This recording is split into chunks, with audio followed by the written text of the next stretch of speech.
Hello everyone, स्वागत है आप सबका आपके अपने YouTube channel thanks learning classes में। मैं सोनू आज फिर आपके लिए लेके आ गया हूँ कक्षा 10 विषय हिंदी। और आज आप हमारे साथ देखने वाले हैं नया टॉपिक नए सिलेबस से 2025 बोर्ड पेपर के लिए। अगर आप भी 2025 बोर्ड पेपर की तैयारी कर रहे हैं और क्लास 10th के स्टूडेंट हैं तो ये वीडियो बस आपके लिए है। आप इस वीडियो को जरूर से देखें। या और भी विद्यार्थी जो हैं किसी अन्य चीज की तैयारी कर रहे हैं लेकिन उनको वाच्य प्रयोग और वाच्य परिवर्तन अगर पढ़ना है तो ये वीडियो वो भी देख सकते हैं। यहाँ आज हम बताने वाले हैं बिल्कुल सरल तरीके से जो कक्षा 10 का एक टॉपिक ऐड हुआ है नया, वाच्य प्रयोग और वाच्य परिवर्तन। नया टॉपिक है तो नए तरीके से नए अंदाज में बिल्कुल सरल तरीके से देखने वाले हैं, तो वीडियो को पूरा जरूर देखें। अगर आप हमारे चैनल थैंक्स लर्निंग क्लासेस में पहली बार विजिट कर रहे हैं तो चैनल को सब्सक्राइब करना ना भूलें। तो आइए शुरू करते हैं दोस्तों, बिल्कुल शानदार तरीके से। आज हम देखेंगे हिंदी का मोस्ट इंपॉर्टेंट टॉपिक। यहाँ से 1 नंबर का प्रश्न 2025 बोर्ड पेपर में पूछा जाना है, तो 1 नंबर आपको छोड़ना नहीं है, बिल्कुल लेके आना है। कैसे लेके आएंगे चलिए देखते हैं। सबसे पहले वाच्य की परिभाषा समझ लेते हैं कि वाच्य होता क्या है। तो क्रिया का वह रूप जिससे यह पता चलता है कि क्रिया का संबंध कर्ता से है, कर्म से है या भाव से है, वाच्य कहलाता है। तो यहां पर कहने का मतलब क्या है, क्रिया का वह रूप जिससे ये पता चले कि क्रिया का संबंध किससे है, कर्ता से है, कर्म से है या भाव से है, उसी को हम वाच्य कहते हैं। रिपीट करें, ध्यान सुनिए। क्रिया का वह रूप जिससे यह पता चले कि उसका संबंध कर्ता से है, कर्म से है या भाव से है, वाच्य कहलाता है। उम्मीद है अब क्लियर हो गया होगा। क्रिया का वह रूप जिससे यह पता चले कि उसका संबंध कर्ता से है, कर्म से है या भाव से है, वाच्य कहलाता है। उम्मीद है अब आपको समझ में आ गया होगा। अगर एग्जाम्पल की बात करें, जैसे पूनम निबंध लिखती है, पूनम निबंध लिखती है, अगर इसमें बात करेंगे तो वाक्य में क्रिया क्या है, लिखना। तो वाक्य में क्रिया लिखती है का संबंध कर्ता पूनम से है, यानी इस क्रिया में संबंध किससे है, पूनम से, यानी कर्ता से पता चल रहा है। तीनों का एक एक एग्जाम्पल लिए हैं। अगला देख लेते हैं। देश में गणतंत्र दिवस मनाया गया, तो वाक्य में क्रिया क्या है, मनाया गया का संबंध कर्म गणतंत्र दिवस से है, यानी पहले में कर्ता से संबंध था क्रिया का, अब दूसरे में क्या है, कर्म से संबंध है। तीसरा देखते हैं बिल्कुल शानदार तरीके से। अब मुझसे नहीं सहा जाता, वाक्य में क्रिया जाना, सहा जाना, तो जाना का संबंध भाव यानी सहना से है। ठीक है, तो क्रिया का संबंध किससे है, कर्ता से है, कर्म से है या भाव से है, जो ये बताता है उसी को हम वाच्य कहते हैं। उम्मीद है समझ में आ गया होगा। अगर समझ में आ गया है तो वीडियो को लाइक कर दें फटाफट। चलते हैं आगे।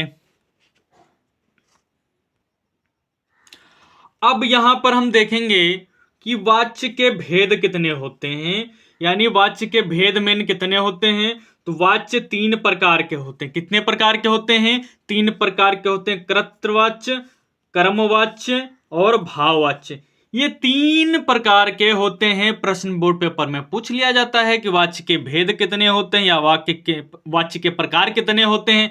तो 3 होते हैं, कर्तृवाच्य, क्रमवाच्य, भाववाच्य। उम्मीद है आप याद कर लिए होंगे। अब एक एक को करके देखेंगे बिल्कुल सरल तरीके से। ठीक है, परेशान होने की कोई बात नहीं, 1 नंबर आपका पक्का हो गया अगर आप इस वीडियो को पूरा देख रहे हैं। तो सबसे पहले कर्तृवाच्य में देखेंगे, जिस वाक्य में क्रिया का संबंध कर्ता से होता है वह कर्तृवाच्य कहलाता है। थोड़ा सा यहां पर बता देते हैं तो समझिए। पहला है कर्तृवाच्य, दूसरा है क्रमवाच्य, तीसरा है भाववाच्य। तो क्रिया का संबंध अगर कर्तवाच्य से, कर्ता से है तो कर्तवाच्य हो गया। अगर क्रिया का संबंध क्रमवाच्य से है, कर्म से है तो क्रमवाच्य हो गया। अगर क्रिया का संबंध भाव से है तो भाववाच्य हो गया। बिल्कुल सरल तरीके से है। क्रिया का संबंध कर्ता से कृतवाच्य, क्रिया का संबंध क्रम से क्रमवाच्य, क्रिया का संबंध भाव से तो भाववाच्य। याद हो गया। अब चलिए देख ही लेते हैं एक एक करके। तो जिस वाक्य में क्रिया का संबंध कर्ता से होता है वह कर्तवाच्य कहलाता है।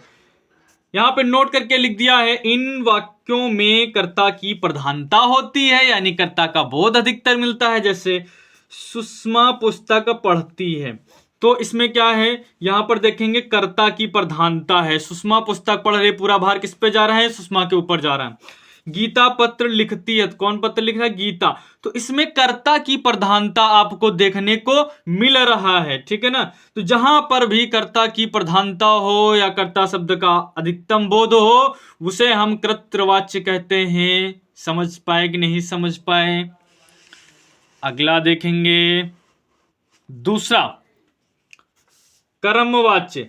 जिस वाक्य में क्रिया का संबंध कर्म से होता है वह कर्मवाच्य कहलाता है। जैसे यहाँ पे क्या है, कर्म का बोध कराने वाला या कर्म की प्रधानता जहां पर होती है उसे हम कर्मवाच्य कहते हैं। चलो एग्जांपल देख लो।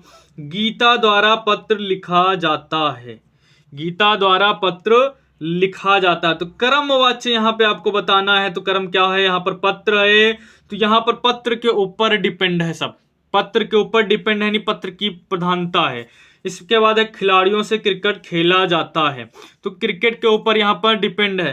तो जब भी कर्म के ऊपर प्रधानता हो रही हो या कर्म का बोध हो रहा हो, वहां पर कर्मवाच्य होता है। इसको आप याद रख लें। उसके बाद देखते हैं नेक्स्ट। अब देखेंगे भाववाच्य। जिस वाक्य में क्रिया का संबंध भाव से होता है वह भाववाच्य कहलाता है, यानी कह सकते हैं कि भाव की प्रधानता का बोध कराने वाला, ठीक है। इसमें भाव की प्रधानता होती है। भाववाचक में केवल अकर्मक क्रिया का प्रयोग होता है। पूछ सकता है, याद कर लीजिए, क्या दिक्कत है। जैसे गीता से पत्र लिखा नहीं जाता, तो भाव क्या है, लिखा नहीं जाता। सानिया से तैरा नहीं जाता। और एक चीज याद रखेंगे कि नहीं जिसमें आ जाए वो अधिकतर भाववाच्य ही होता है। अगर नहीं दिख रहा है तो अंदाजा लगाइए कि भाववाच्य ही हो सकता है अधिकतर, ठीक है। तो आप ऐसे भी याद कर सकते हैं कि भाववाच्य में क्या है, भाव की प्रधानता होती है। उसके बाद देखेंगे अब वाच्य परिवर्तन भी आता है। तो वाच्य परिवर्तन तो बिल्कुल आप ट्रिक से बता देंगे आपको, तो ट्रिक से बस ट्रिक याद करिए, 1 नंबर ले लीजिए एग्जामिनर से, कोई दिक्कत नहीं होने वाली है आपको। कृत्रवाच्य से क्रमवाच्य बनाने की विधि, या कृत्रवाच्य से क्रमवाच्य की रचना भी हम बोल सकते हैं। तो इसकी रचना करने के लिए यानी विधि हम कौन सी लगाएंगे, ट्रिक देखिएगा, बिल्कुल ध्यान से नोट कर लीजिए अगर बोर्ड पेपर में आपको नंबर चाहिए तो। कृत्रवाच्य वाले वाक्य में प्रयुक्त विभक्ति के स्थान पर से अथवा के द्वारा या द्वारा का प्रयोग होता है। लो ट्रिक हो गई आपकी। यानी अगर हम कर्तवाच्य से क्रमवाच्य में उसको बदल रहे हैं तो फिर क्या करेंगे, जो उसमें विभक्ति लगी होगी उसके स्थान पे हम से लगा देंगे, के द्वारा लगा देंगे या सिर्फ द्वारा लगा देंगे। ये आप ट्रिक लगा देंगे तो ये बदल जाएगा, कृतवाच्य से क्रमवाच्य में चला जाएगा। लेकिन क्या यहाँ काल में कोई परिवर्तन नहीं होता है, जिस काल का वाक्य उसी काल में रहेगा, इससे कोई दिक्कत नहीं है। नहीं समझ में आया, चलिए एग्जाम्पल देखिए, बिल्कुल समझ में आ जाएगा आपको। एग्जाम्पल देखते हैं, कहेंगे सर जी इजी है, समझ में आ गया। एक तरफ देखेंगे कृतवाच्य और दूसरी तरफ हम क्रमवाच्य। इसमें क्या लिखा है, लोग समाचार पत्र पढ़ते हैं, ठीक है। ये क्या है, लोग समाचार पत्र पढ़ते हैं, कृतवाच्य है। लोगों के द्वारा समाचार पत्र पढ़े जाते हैं। देखो के द्वारा लग गया कि नहीं लग गया। जब भी के द्वारा लग जाए या द्वारा लग जाए तो समझ जाइए कि क्या है, क्रमवाच्य है। चलिए ये नहीं क्लियर हुआ, अगला देखो। राकेश ने भोजन किया, राकेश के द्वारा भोजन किया गया। तो देख सकते हैं क्या हो रहा है, इसमें के द्वारा जुड़ रहा है। तो जहां पर भी के द्वारा या द्वारा मिल जाए लगा दीजिएगा बिल्कुल क्या, क्रमवाच्य। तो ये कृतवाच्य से क्रमवाच्य बनाने की विधि कैसी लगी आपको, कमेंट करके जरूर बताएं। अगर ट्रिक अच्छी लगती है तो वीडियो को लाइक करना ना भूलें, और चैनल पे अगर पहली बार विजिट कर रहे हैं तो चैनल को जरूर से सब्सक्राइब कर लीजिएगा। उसके बाद देखते हैं नेक्स्ट। यहां पर अब हम देखेंगे कृतवाच्य से भाववाच्य बनाने की विधि। पहले हमने देखा कृतवाच्य से क्रमवाच्य बनाने की विधि, अब देखेंगे कृतवाच्य से भाववाच्य बनाने की विधि। इसका भी कोई नियम है, कोई ट्रिक है? बिल्कुल है, चलो देखो इसकी क्या ट्रिक है। इसकी ट्रिक है कृतवाच्य के साथ से अथवा द्वारा प्रयुक्त होता, उसमें भी था, इसमें भी है से अथवा द्वारा प्रयुक्त होता, लेकिन इसके पढ़ने का तरीका थोड़ा सा अलग से फील होगा। ठीक है, कैसे? चलिए देखिए, कृतवाच्य हिमांशु पढ़ नहीं रहा है, हिमांशु से पढ़ा नहीं जा रहा, इसमें अधिकतर आपको से ही मिल जाएगा, जैसे उसमें के द्वारा मिलता था, इसमें से मिल जाएगा, तो आप समझ जाइए। चलिए अगला एग्जाम्पल देख लो। विभा नहीं रोती, विभा से रोया नहीं जाता, तो ये क्या बन गया? कृतवाच्य से भाववाच्य बन गया। जैसे आपसे कहें आपसे पढ़ा नहीं जाता, आपसे पढ़ा नहीं जाता, तो आपसे पढ़ा नहीं जाएगा।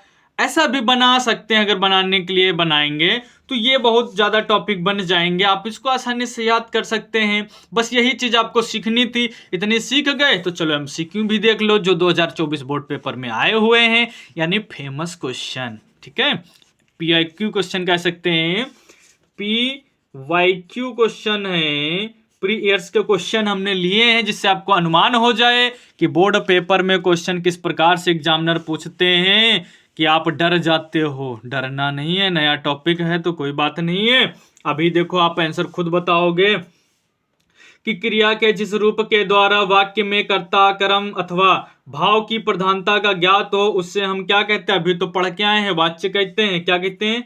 वाच्य कहते हैं। तो सी ऑप्शन बिल्कुल राइट हो जाएगा। कोई दिक्कत आई? कोई दिक्कत नहीं आई।